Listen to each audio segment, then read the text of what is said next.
Hello guys, আসসালামু আলাইকুম। আপনাদের আবারও স্বাগতম আমার রান্নাঘরে। আজকে আমি আপনাদের মাঝে নিয়ে এসেছি আমের আচার নিয়ে। এটাকে আমের মোরব্বাও বলতে পারেন। এই জন্য প্রথমে আমি গাছ থেকে কতগুলো আমকে পেড়ে নিয়েছি। এরপর আমি যতগুলো দিয়ে বানাবো সেগুলো পরিমাণ ছুলে নিয়েছি।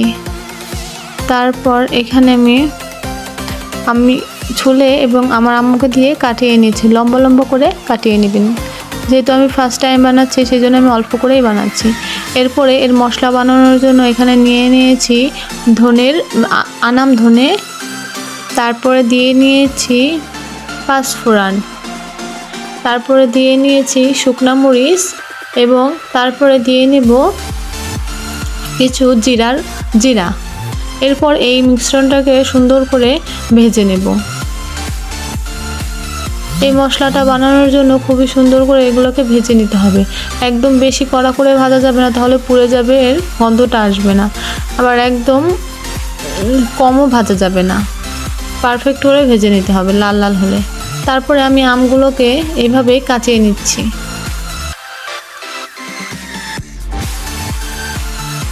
দেখতে পাচ্ছেন কিভাবে আমি কাচিয়ে এনেছি। এভাবে সবগুলো আমকে কাচিয়ে নেবেন। এরপর আগে আমি আচার বানিয়েছিলাম সেই কড়ার মধ্যে তেল দিয়ে তারপর দিয়ে দিয়েছি শুকনো মরিচ। তারপর এখানে আমি আরও দিয়ে নিচ্ছি কিছু পাঁচফোড়ন। এখন আমি এগুলোর মধ্যে আমগুলোকে ছেড়ে দিব।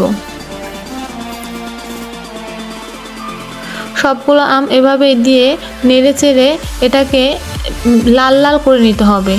ভেজে এটাকে লাল লাল করে নেবেন, তাহলে এটা খেতে আরও বেশি মজা লাগবে।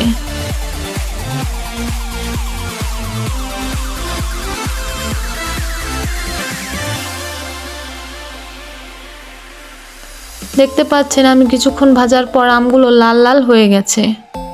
ঠিক এইভাবে ভেজে নিতে হবে। এরপর আমি দিয়ে নেব এর মধ্যে চিনি। আপনারা আপনাদের স্বাদ মতো চিনিটা দিয়ে নেবেন। আর এখানে হালকা পরিমাণ লবণটাও দিয়ে নিতে হবে।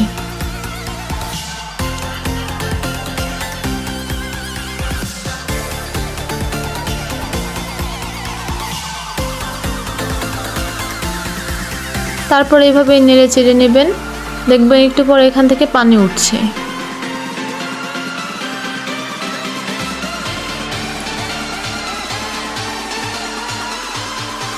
আর এখানে বাড়তি কোনো পানি অ্যাড করা যাবে না, তাহলে আচারটা বেশি দিন টিকবে না। এই জন্য এখানে দিতে হবে ভিনেগার।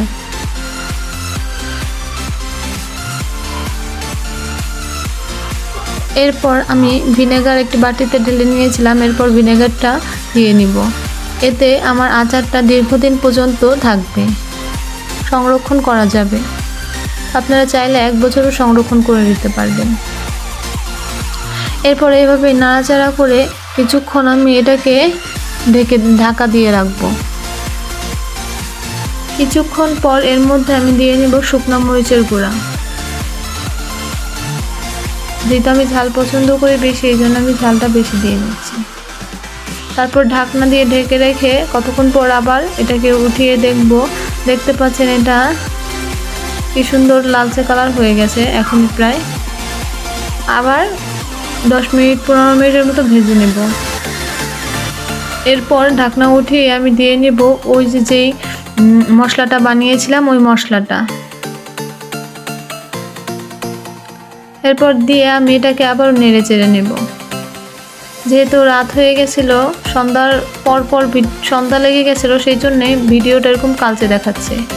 এরপরে দেখুন নিন আমার আমের আচারের ফাইনাল লুক। দেখতেই পাচ্ছেন কতটা ইয়ামি এবং লোভনীয় মনে হচ্ছে। খেতেও তেমনই সুস্বাদু হয়েছিল। একবার হলেও আপনারা এটা বাসায় বানানোর চেষ্টা করবেন, যেহেতু এখন আমের সিজন চলছে। আজকের মতো আসি, অন্য কোনো ভিডিওতে আবার দেখা হবে। আল্লাহ হাফেজ।